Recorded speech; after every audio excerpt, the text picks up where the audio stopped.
नमस्कार दोस्तों, स्वागत है आपका हमारे YouTube चैनल तेजस स्टडी पॉइंट में। आज का हमारा टॉपिक है परिमाप एवं क्षेत्रफल। यह हमारा कक्षा 7 और 8 का चैप्टर है, परिमाप और क्षेत्रफल, एरिया और पेरीमीटर। चलिए पहले जानते हैं कि एरिया क्या होता है और पेरीमीटर क्या होता है। तो पहले एरिया के बारे में जानेंगे। एरिया वो है कि कोई भी चीज़ कितना स्थान छेकता है, कितना जगह को कवर करता है, वो उसका एरिया कहलाता है। जैसे हम यहाँ पे एक फिगर बना रखा है, ये कितना स्पेस को कवर कर रहा है। ये जो इसका ये पार्ट होगा, ये फिगर का क्या कहलाएगा, एरिया कहलाएगा। ठीक है, इसका मतलब हुआ कि कोई भी चीज़ जो स्थान घेरता है, छेकता है, अपनी भाषा में कहें तो उसको हम लोग एरिया कहते हैं, उसको क्षेत्रफल कहते हैं। और दूसरा शब्द है हमारा परिमाप, पेरीमीटर। पेरीमीटर किसको कहते हैं? मान लेते हैं कोई बच्चा है जो यहाँ से साइकिल से चलना स्टार्ट किया, यहाँ से चलते चलते ए से चलते चलते बी पर आया, बी से फिर सी पे, सी से फिर डी पर और डी से फिर ए पर। तो उसके द्वारा कितना डिस्टेंस ट्रैवल किया गया, वो कितना दूरी तय किया, इस चीज़ को हम लोग परिमाप के थ्रू जानते हैं। इसको हम परिमाप कहते हैं। तो वो बच्चा है, मान लेते हैं ये है आपका 12 मीटर और ये जो है हमारा है, ये है 8 मीटर। ठीक है, फिर इसका सामने का ये है, ये भी 12 मीटर कहलाएगा।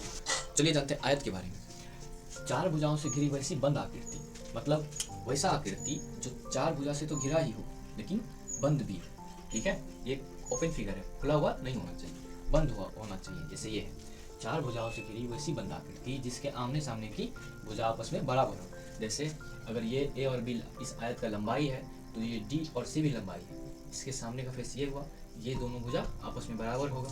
और ए और डी और बी और सी ये दोनों भुजा भी आपस में बराबर होगा। और सभी कोण समकोण हो, मतलब ये जो कोण ए, कोण बी, कोण सी, कोण डी, ये चारों कोण क्या होगा, समकोण होगा। तो आयत का परिभाषा समझेंगे कि चार भुजाओं से घिरी वैसी बंद आकृति जिसके आमने सामने की भुजा आपस में बराबर हो एवं सभी कोण समकोण हो, उसे आयत कहेंगे। चलिए अब एरिया, ये आयत जो है ये कितना जगह को कवर कर रहा है, वो एरिया है। तो हम लोग समझेंगे आयत का एरिया का सूत्र क्या होता है। आयत का क्षेत्रफल निकालने के लिए हम लोग क्या करते हैं, लंबाई को चौड़ाई के साथ गुना कर देते हैं। तो ये हमारा हो गया, इससे हमारा आयत का क्षेत्रफल निकलेगा। जैसे इस आयत का लंबाई कितना है, 12 मीटर है, 12 मीटर मल्टीप्लाई करेंगे, चौड़ाई कितना है, 8 मीटर है, 8 मीटर से मल्टीप्लाई करेंगे तो ये हमारा हो जाएगा 12 8 96 मीटर स्क्वायर। अब देखिए कि यहाँ पर मीटर स्क्वायर क्यों आया, बहुत बच्चे यहाँ कंफ्यूज हो जाते हैं कि जब एरिया लिखेंगे तो मीटर स्क्वायर क्यों लिखना है।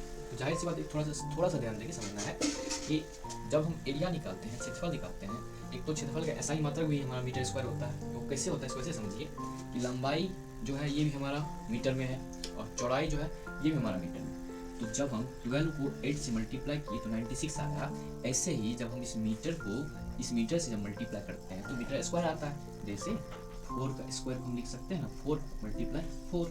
ऐसे ही metre multiply metre is equal to metre square. अब हम जानते हैं परिमाप के बारे में। आज का परिमाप कैसे निकाला जाता है। परिमाप नाम से ही लगता है, परी मतलब बाहरी माप, परी का मतलब बाहर, माप का मतलब माप, बाहर का मापन को परिमाप कहते हैं। जैसे अभी मैंने बताया, एक पॉइंट से बी पर आया, बी से सी पर, सी से डी पर, फिर डी से ए पर, तो कितना डिस्टेंस ट्रेवल किया।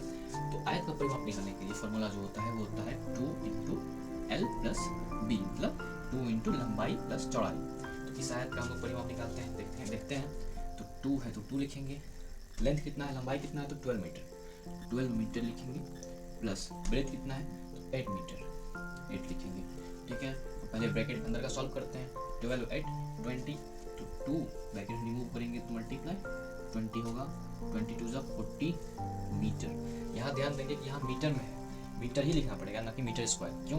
क्योंकि हम लोग यहाँ पे अगर लिखते हुए तो मीटर को हम ऐड कर रहे हैं, ना कि हम मल्टीप्लाई कर रहे हैं। अगर हम मल्टीप्लाई करते तो मीटर स्क्वायर लिखते, लेकिन हम परिमाप निकाल रहे हैं और परिमाप में मीटर को ऐड करना होता है, और दोनों को ऐड जब करते हैं तो मीटर ही लिखेंगे, ना कि मीटर स्क्वायर। तो इस तरह हमने जाना कि आयत का क्षेत्रफल क्या होता है, परिमाप क्या होता है, कैसे इसको निकाल सकते हैं। उम्मीद है कि वीडियो आपको अच्छी लगी होगी।